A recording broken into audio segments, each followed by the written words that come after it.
Donc Estrella est maîtresse de conférence, elle est maîtresse de conférence en sciences de l'information et de la communication, et elle travaille sur des dispositifs transmédia avec des institutions culturelles et avec l'université. Mais je vais lui passer la parole parce qu'elle pourra mieux se présenter que je ne peux le faire. À tout à l'heure. Merci Valentine.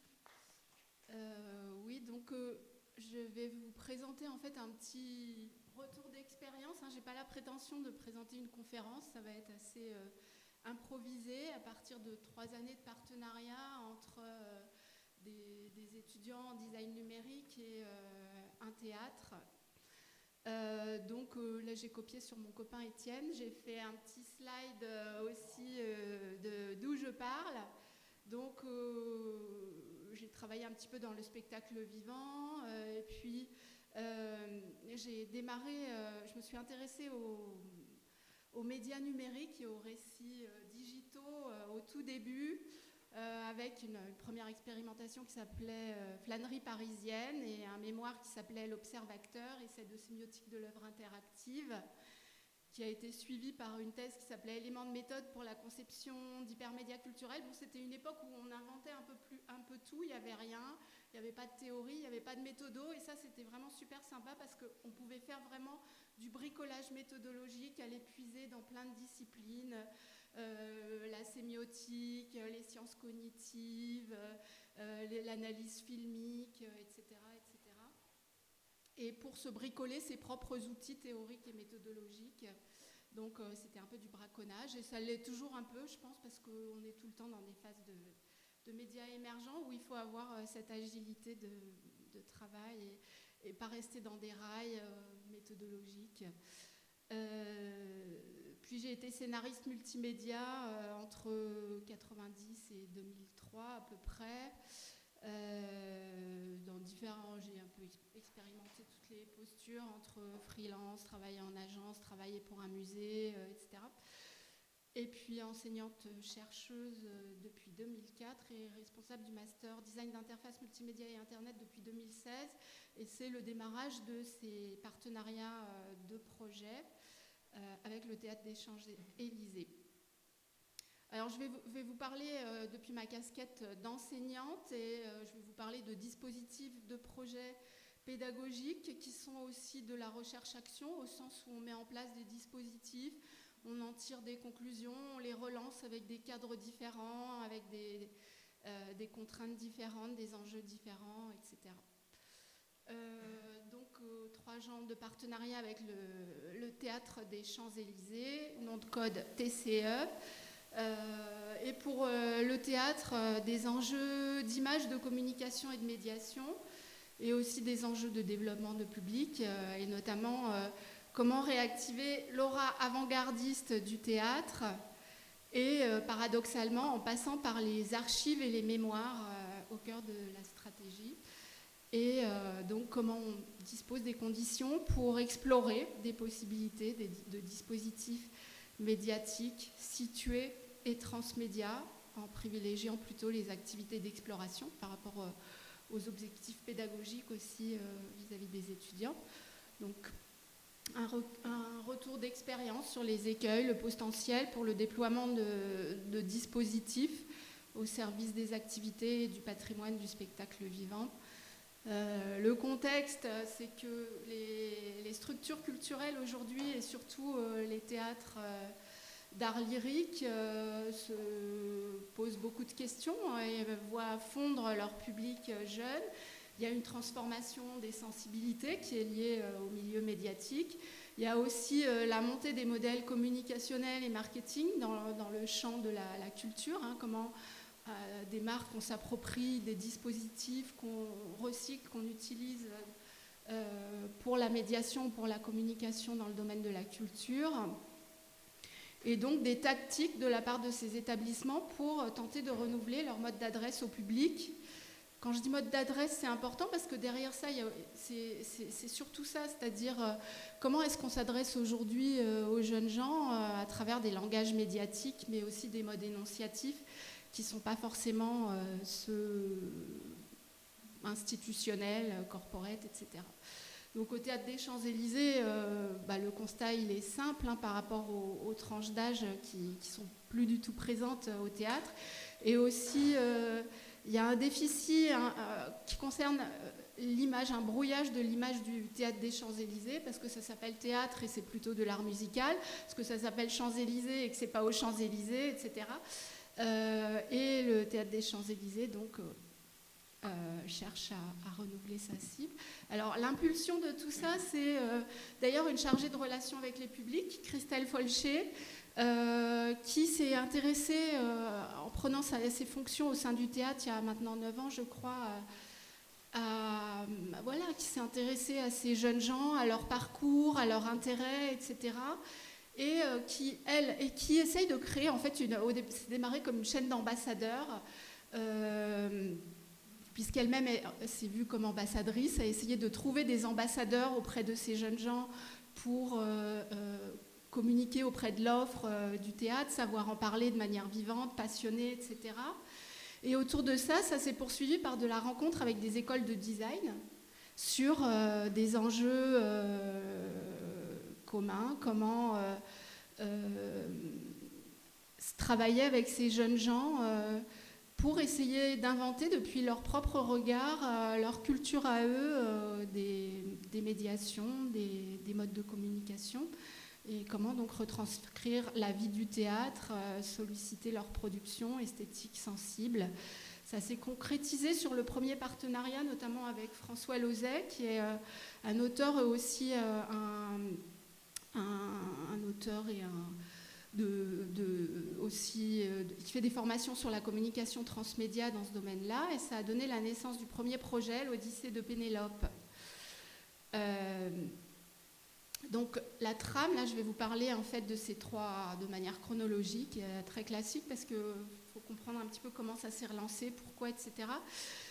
Donc d'abord l'Odyssée de Pénélope, puis Petites et Grandes Histoires phase 1, puis Petites et Grandes Histoires phase 2. Donc l'Odyssée de Pénélope, c'était un partenariat avec un certain nombre, ça a été un gros dispositif à orchestrer avec plusieurs écoles de design, et pas seulement de design numérique, puisqu'il y avait aussi de la création de parfums, d'onguents, etc.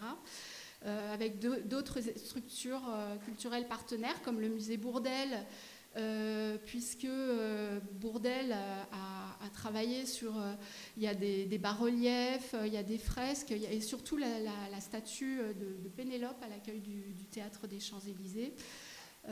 Et puis l'Opéra de Dijon, dans lequel se déplaçait l'œuvre autour de laquelle s'est mis en place ce premier partenariat, qui est l'opéra Le Retour d'Ulysse dans sa patrie, mise en scène par Emmanuel Haïm.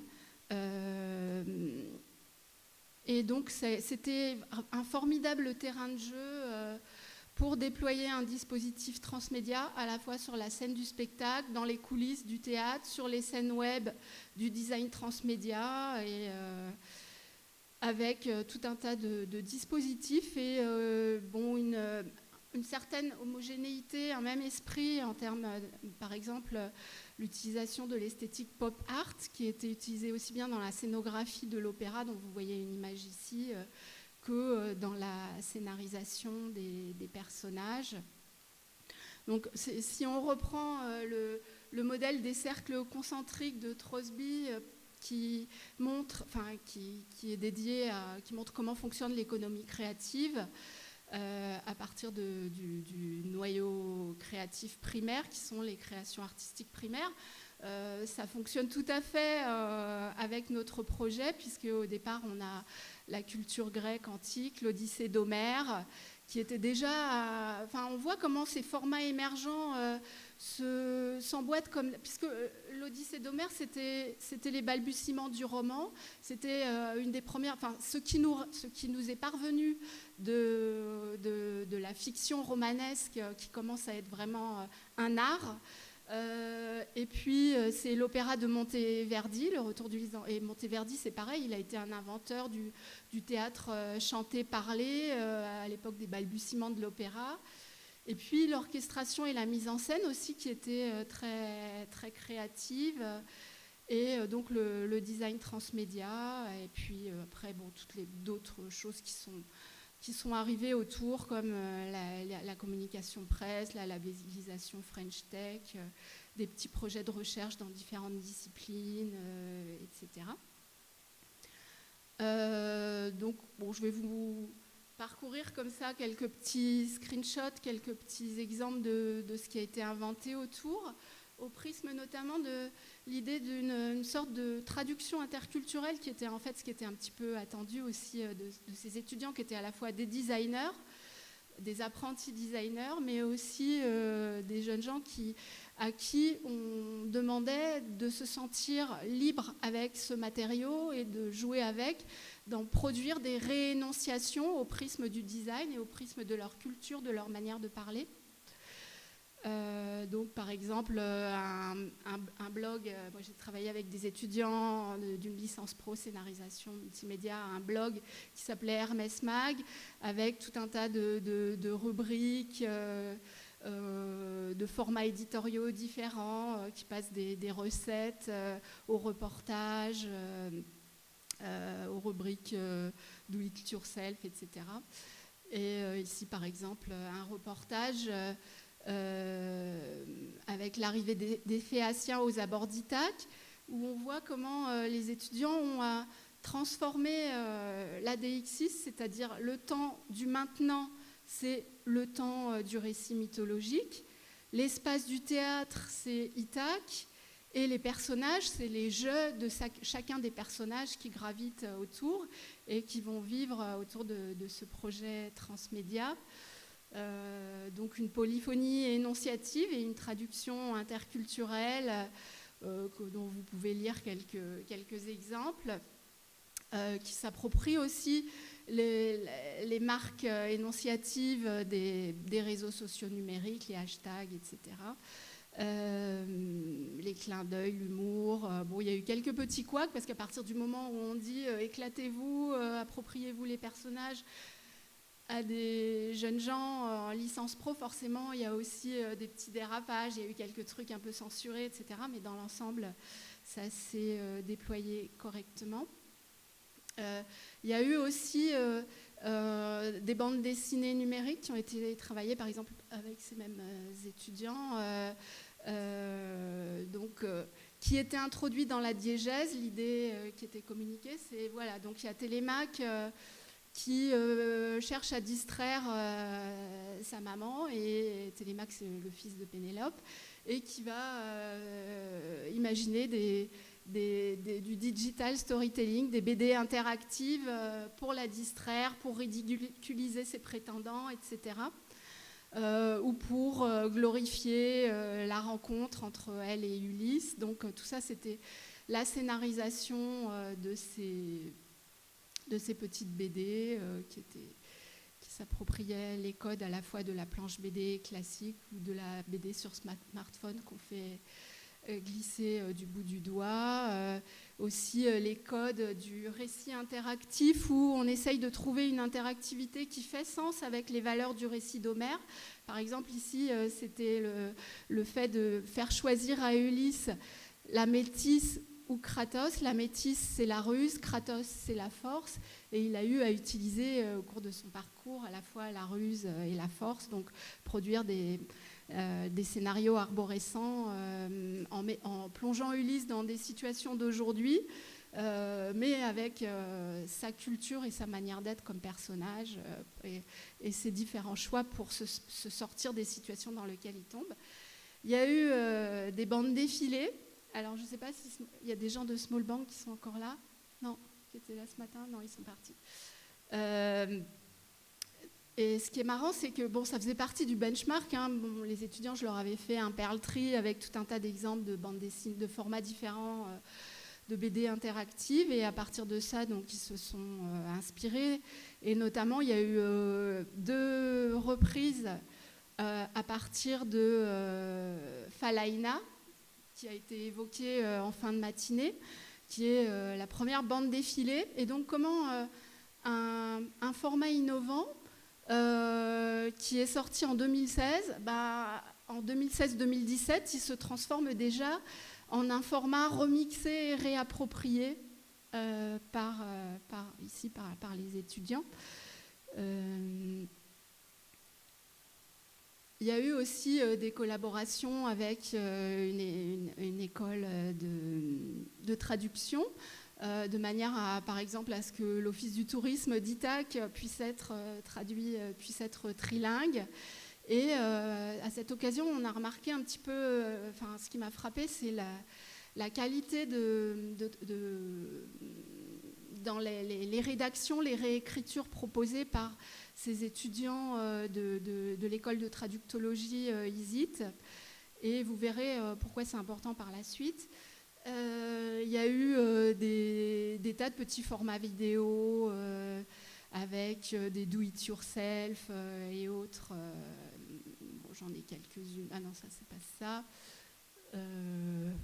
Non, c'est pas ça. Par exemple, ça. Je réponds à une gamine. Ça va bien vous faire marrer. Ulysse. Je sais pas si vous avez vu, mais je me fais un peu harceler en ce moment. Elle est trop une lobe de moi, elle assume pas. Je peux comprendre que je suis BG et tout, mais vous savez, moi je me fais beau uniquement pour ma Pénélope. Voilà, on va s'arrêter là. Donc des petites séquences d'où il y en a plein comme ça dans la petite chaîne vidéo. Donc le théâtre transformé en Ithaque. Il y a eu aussi des livrets augmentés par une autre école de design digital. Et donc le dispositif transmédia s'est positionné pour élargir la diégèse de l'œuvre, et qui est déjà, vous avez vu, ces cercles concentriques, et pour proposer des modes de traduction interculturelle et d'éparpillement, de morcellement, de diffusion de la diégèse de l'œuvre à travers une polyphonie qui s'approprie à la fois les discours des personnages, des genres, des formats et des genres éditoriaux différents, etc. Dans les coulisses, c'était un gros travail d'orchestration avec mobilisation, coordination de partenaires. Et les deux artisans principaux sur ce projet-là de la coordination, moi je suis intervenue avec les étudiants dont je vous ai montré les petits travaux. C'était Christelle Folcher, donc chargée de relations avec les publics, qui fait évoluer son métier par ses modalités de partenariat. Et puis François Lauzet, qui avait un petit peu pensé l'orchestration, la structure de la globalité. Donc, notamment avec ce timeline du projet et des différentes participations. Ça, c'est des fiches d'action, par exemple, où il s'agit de faire comprendre comment est-ce que tous les éléments produits doivent s'insérer,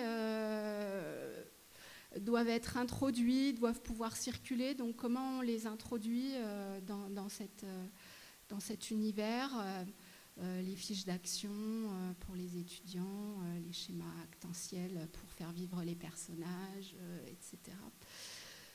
Donc voilà, maintenant petit retour. Alors les facteurs de succès de ce premier projet, ça a été une grosse implication de tout le monde parce que tout le monde trouvait ça génial, tout le monde était super content de participer et notamment la metteuse en scène et la scénographe, donc Marianne Clément qui a fait la scénographie et Emmanuel Haïm qui a fait la direction musicale. Et elles étaient vraiment... donc il y a eu des rencontres au sein du théâtre où elles ont communiqué leur passion de manière très simple, communiqué sur leur travail, sur la manière d'écrire leur partition pour un opéra. Et voilà, donc leur implication à jouer, comme aussi l'implication des partenaires, mais aussi des gens du théâtre qui se sont un petit peu aussi de la logistique en passant par... qui ont été impressionnés par le projet. Donc c'était sans doute une première en France de dispositifs transmédia au service d'un opéra qui a fait une grosse synergie entre des établissements différents, culturels, universités, écoles, Et puis un accueil positif des publics avec des performances in situ. Par exemple, il y avait des performances des étudiants de l'école du parfum avec des onguents et un parfum qui était hyper oppressant. Donc elles s'étaient déguisées en sylphides et elles entouraient. Il y avait aussi cette dimension performance qui était très sympa. Puis après, elles allaient se mettre dans les gradins pour regarder l'opéra. Il y a eu une petite fausse note qui a un petit peu faussé la chose, c'est que c'était en plein milieu du Penelope Gate. Et donc, ça nous a pas facilité la tâche sur la com. Donc il y a eu un bilan qu'on peut dire quantitatif avec un certain nombre de pages de comptes, de chaînes, etc. Personnes atteintes, tout ça. Enfin, je passe vite parce que je ne sais pas si c'est ça qui compte le plus. Il y a eu pas mal d'études, il y a eu 150 étudiants mobilisés, il y a eu des répercussions sur la billetterie, un label qui a été donné au projet, des articles dans la presse spécialisée, et notamment au TMN Lab, qui est donc un réseau au service des médiations numériques et du spectacle vivant, auquel participe Christelle Folcher. Et puis des impacts positifs, même par exemple au niveau de la direction du théâtre, qui est un petit peu vieux jeu, on va dire, et qui a été, qui s'est dit ah oui, on peut faire ce genre de truc, c'est bien et tout, et qui a eu envie de poursuivre avec d'autres enjeux à partir de ce premier déploiement. Alors, je pense que l'impact communicationnel a été plus important que l'impact de médiation, et puis aussi tout ce qui est le vécu, l'expérience pour tous les participants, les étudiants, etc. Et on va essayer aussi de voir un petit peu pourquoi. Donc, une belle mobilisation, dynamique, cohésion autour du projet, qui a bien décloisonné, créé du réseau humain, etc. Il y a eu aussi quelques petites difficultés autour de, par exemple, le bloc de Pénélope, qui était un pivot central, qui a été confié à des étudiants qui étaient un peu débutants. Ça n'a pas joué le rôle de locomotive que ça aurait dû jouer. Il y a eu la difficulté de donner de la visibilité à des profils fictifs et de les faire circuler. Il y a eu, puis cette injonction à la liberté de ton, et puis forcément ces petits débordements.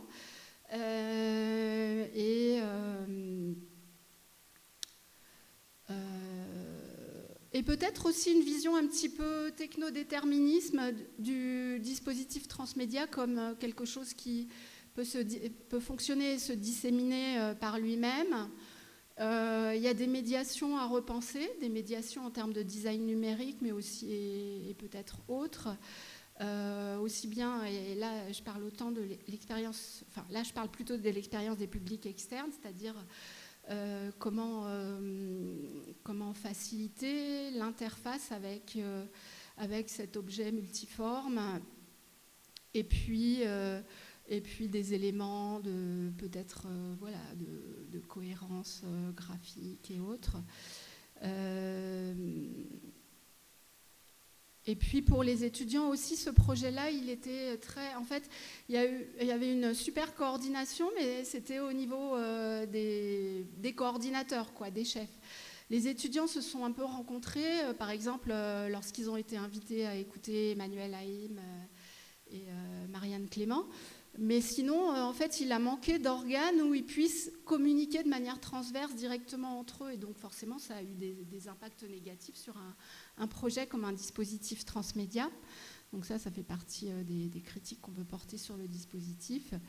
Donc, il y a eu une créativité distribuée, certes, mais un peu cloisonnée, un peu en silo. Et puis, il y a eu une conjonction entre ces activités exploratoires et les activités d'exploitation, avec un calendrier qui était hyper serré, puisque les étudiants démarrent leur formation début octobre, qu'il faut mettre en place leur projet, leur donner les outils méthodologiques, etc. Et le déploiement du transmédia qui devait avoir lieu à partir de janvier. Donc voilà, tout ça, ça a tous ces petits retours d'expérience ont permis de se donner d'autres enjeux pour fonctionner. Par exemple, aller plus dans les activités d'exploration sans impératif de calendrier de déploiement. Et puis, et ça c'était bien parce que c'était un petit peu une demande qui a été formulée par le théâtre, axer le partenariat de projets sur des contenus pérennes, plus que sur les contenus événementiels, et axer principalement sur un dispositif transmédia in situ. Donc il y avait une idée de dédier un espace d'exposition à un des étages du théâtre, qui était actuellement occupé par des vitrines avec tout un historique d'affiches qui parlent des moments marquants du théâtre. Donc comment reconsidérer tout cet espace autour de dispositifs multimédia qui joueraient aussi ce rôle de faire revivre les mémoires du théâtre. Et puis quelques enjeux donnés aux étudiants sur le fait d'essayer d'en faire des expériences sensorielles dans lesquelles il y a un engagement dans le lieu, dans lequel il faut un petit peu inventer aussi des dispositifs et pas simplement leur contenu numérique. Donc voilà, l'étape d'après, elle s'est jouée de manière beaucoup plus modeste, parce que déjà, faut reprendre son souffle pour les coordinateurs après une grosse opération comme ça, quand c'est en plus de tout le boulot qu'il y a à faire, qui est déjà énorme. Le projet d'après, ça a été 3 écoles en parallèle avec une carte blanche. Il y a eu la LP animation des Gobelins, il y a eu les M1 ISIT, donc l'école de traductologie, qui ont fait des dossiers de projets transmédia. Et il y a eu les M1 DIMI, donc mes étudiants, qui avaient imaginé des dispositifs interactifs in situ pour toujours réénoncer cette histoire au prisme du regard des étudiants. Alors je vais vous présenter simplement, je peux dire 2 mots alors oui, les licences pro ont proposé des fantasmagories de l'espace du théâtre, mais se sont pas vraiment approprié cette question de l'histoire, ou peut-être moins, mais ils ont produit des choses qui étaient intéressantes dans la manière de recréer en virtuel avec des animations VR cet espace. Et il y a eu des dossiers transmédia produits par les étudiants de l'ISIT avec des bonnes idées de réutilisation de formats digitaux de storytelling, mais qui n'étaient pas du tout expérimentés. C'était juste des dossiers textuels. Et puis il y a eu des DIMI qui ont fait dans le cadre d'un petit module en 7 séances, donc c'était pas énorme, qui ont fait des petites démonstrations de concepts sous la forme de petits montages audiovisuels. Donc il y a eu 4 équipes, 4 concepts. Il y a eu, c'est pas ce que je voulais faire. Donc il y a eu un premier concept qui s'appelait Pas interactif, où l'idée c'était de faire s'allumer des projections qui amènent à progresser dans l'histoire du théâtre au fur et à mesure et qui circulent selon différents itinéraires. Il me reste combien ? Ah oui, d'accord. Donc je vais aller tout de suite parce que là, il me reste les 2 projets. Il y a eu un miroir connecté qui permet de parcourir les loges et les costumes, les personnages, et de s'affubler, de se prendre en photo sur Instagram, etc. Alors, ce qui est résulté de ces différents... Il y a eu une coupole avec les personnages qui s'animent, et puisque c'est une coupole qui représente les arts lyriques.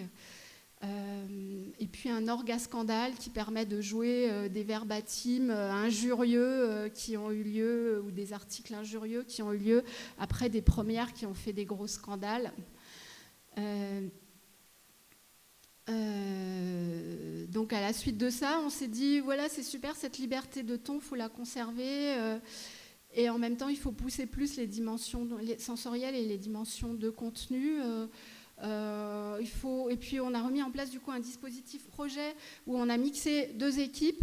On a mixé les étudiants de l'école de traductologie avec les DIMI en se disant on va essayer de leur faire travailler ensemble sur les mêmes scénarisations, les mêmes objets avec leurs différentes compétences. On s'est dit aussi qu'il fallait que les étudiants puissent avoir des journées entières sur place pour pouvoir interagir avec les gens du théâtre, pour pouvoir travailler, avoir des séances de workshop sur place, etc. Et ça a été un facteur clé, ça a très bien marché. C'est le fait qu'ils puissent travailler sur place pour favoriser l'attention conjointe, l'empathie avec les gens du théâtre, l'inspiration qui peut venir de chaque petit recoin du lieu, etc.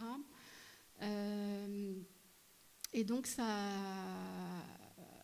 voilà, les quelques photos de ces moments de workshop où première journée, paf, ils débarquent, ils ont organisé des équipes mixtes, à commencer à travailler, ils font un petit ice-breaking rapide et hop, c'est parti. Et puis, il en est sorti, donc il y a eu 2 grandes équipes projets, une qui s'appelait Architecture et l'autre La fabuleuse balade de Pénélope. Où là, l'enjeu, c'était vraiment... en fait, ils ne se sont pas vraiment complètement intéressés à cet espace d'exposition multimédia, mais du fait qu'ils étaient sur place, à se dire, ils ont plus envie de faire quelque chose de déambulant dans le théâtre et donc de faire des médias situés qui invitent à une balade en utilisant différents espaces du théâtre. Donc, par exemple, il y a eu un des projets qui proposait une espèce de mise en abîme dans des jolis petits vestiaires en bois qui sont, il y en a 6 dans le théâtre à différents niveaux. On leur a dit ok, vous pouvez les utiliser, de toute façon on les utilise pas, etc. Donc ils ont imaginé des tas de petites capsules avec des écrans, des capteurs, des petites expériences autonomes, mais avec des petites incitations, des petits indices pour circuler entre ces expériences. Il y a eu les confidences d'Alfred, le barman. Je ne vais pas rentrer dans les vidéos parce qu'on n'a plus le temps. Avec donc des tas de petites anecdotes sur le mode de la conversation de bistrot.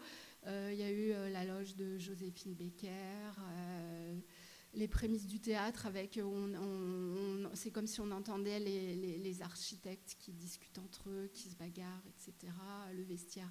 Et là, pour ce projet-là aussi, il leur avait été donné un corpus de documents qui étaient des éditions produites par le théâtre sur sa propre histoire. Il y avait 4 petits bouquins et un très gros livre d'archives qui était sorti pour le centenaire du théâtre. Donc ils avaient tout ça à disposition, plus tout ce qu'ils ont été chercher ailleurs, parce qu'il y a certaines après, ils ont souhaité explorer d'autres choses. Par exemple, on stage, là, ils ont eu envie d'aller chercher des personnages différents pour en parler. Ils ont proposé des petites maquettes où là, l'idée de ce groupe, c'était de vraiment travailler sur des dispositifs qui utilisent aussi le toucher avec les matières du théâtre. Après, il a manqué peut-être un temps de raffinement pour articuler ça plus avec les expériences, avec les contenus multimédia. Et la fabuleuse... donc là, c'était des petites capsules à déambuler, où ce qui était intéressant, c'est qu'ils se sont très bien approprié la problématique des temporalités différentes, en se disant tiens, il y a quelques grandes visites qui sont programmées où on peut avoir des expériences plus longues, et puis il y a des moments très courts où on peut faire une petite capsule qui sont avant le spectacle, à l'entracte ou après, mais là c'est hyper court et il faut faire des choses qui doivent pas quelques minutes et c'est tout. Donc pour la fabuleuse balade, cette équipe a un petit peu prolongé les pas interactifs, mais en scénarisant plus et en développant plus des choses qui n'étaient pas encore dans le premier proto, qui sont essayer d'en faire une expérience sensorielle un peu poétique. Ils ont utilisé toujours Pénélope qui inspire beaucoup au Théâtre des Champs-Élysées, pour faire le guide à travers le théâtre.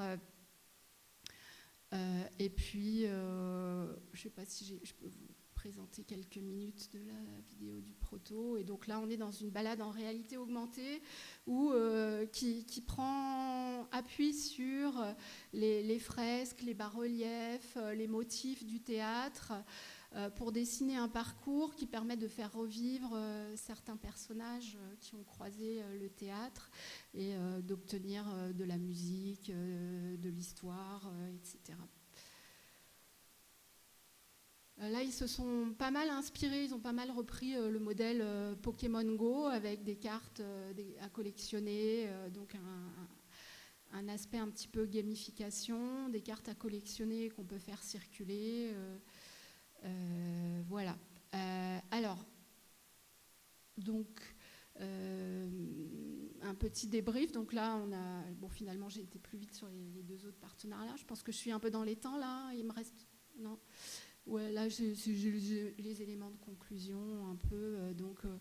Ce qui en est ressorti, c'est des expériences avec le théâtre dans le théâtre, déconstruire, raconter, faire des expériences qui combinent tangible et numérique, déambuler, gamification, et puis aussi fantasmagorie sensorielle où on réanime le théâtre comme si c'était un personnage avec ses personnages.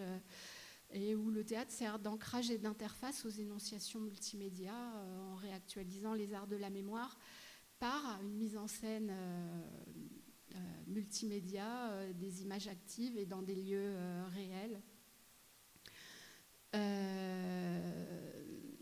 Donc les promesses ou quelle est la place du spectateur là-dedans, c'est celui d'un public visiteur, pratiqueur, connecté.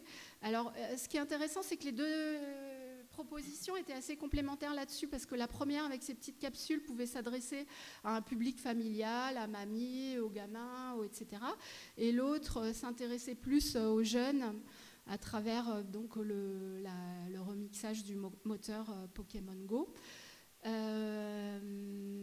Alors, il y a eu, pour chacun de ces projets, il y a eu des moments de soutenance, de restitution, d'échange, et c'est ça qui, à chaque fois, était intéressant et a permis de faire, de revoir. Chaque prototype, en fait, c'était comme un objet qui, une fois lancé auprès des invités, auprès des gens du théâtre, était support de discussion qui permettait de faire rebondir, d'éclairer, de dire ah tiens là il y a du potentiel mais bon ce qui existe pour le moment c'est vraiment pas top là etc. Et donc de relancer les choses et notamment il y avait Gilles Dufaux, responsable de projet culture et patrimoine à la Caisse des dépôts et consignations qui a fait des chouettes retours sur les projets, qui a discuté avec les étudiants. Et on surgit, en fait, dans le cadre de ces soutenances au théâtre, du potentiel à explorer autour de, par exemple, je l'ai mis là, voilà, autour de ce qui est l'articulation entre l'histoire et les résonances avec la vie d'aujourd'hui, comment on peut l'articuler dans ces balades sensorielles. Et ce qui pourrait aussi être retravaillé, c'est les mécanismes scénaristiques pour les publics du théâtre, le design des collectables et leur côté plus instagrammable, etc. Avec des petits formats de storytelling digital.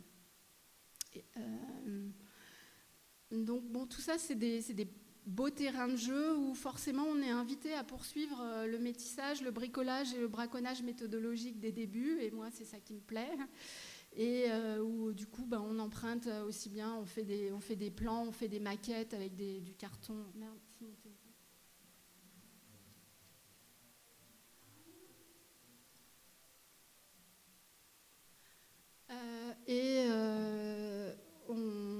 ce qui est intéressant finalement, c'est plus l'esprit des démarches de design, d'expérience utilisateur. Oh mince. Bon, voilà, je pense que maintenant il va nous laisser tranquille. Et puis aussi, bon là, dans ces démarches, on peut considérer qu'il y a un petit peu de l'innovation ouverte dans ces démarches parce parce que le théâtre ouvre ses portes aux équipes étudiantes pour qu'ils fabriquent des choses, mais je pense qu'il y a eu un autre niveau à emboîter d'innovation ouverte qui serait vraiment plus avec les publics et les non-publics du théâtre pour avancer ensemble dans la co-construction et le test avant même de développer, de produire des trucs numériques, des idées, des concepts. Voilà, bon, je vais m'arrêter là avec des remerciements aux partenaires et aux étudiants. Là, je cite notamment les étudiants de la dernière édition de partenariat l'an dernier. Merci.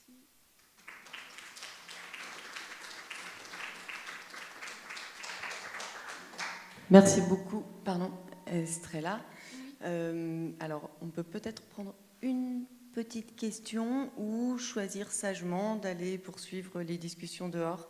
Est-ce que quelqu'un a une question irrépressible ? Oui. Bonjour. Je voudrais savoir qui est le maître d'œuvre en fait de toute cette galaxie Pénélope, parce que j'ai pas très bien compris en fait qui au départ a réussi à séduire. Ce qui a impulsé et coordonné au départ, c'était Christelle Folcher, donc la chargée de relations avec les plus publics jeunes au théâtre, et François Lauzet, avec qui elle avait fait une formation à l'AFDAS sur les projets transmédia. Et donc, c'est eux qui ont commencé à réfléchir ensemble à ce dispositif. Et moi, je suis arrivée en poste à Paris 13 en septembre de l'été où ils ont commencé à réfléchir. Donc, j'ai plongé là-dedans. Mais du coup, je n'ai pas participé à la période de vacances d'été, coordination, puisque je suis arrivée en septembre et j'ai plongé, j'ai trouvé comment m'insérer dans le dispositif, quoi faire. Donc, voilà. Merci beaucoup.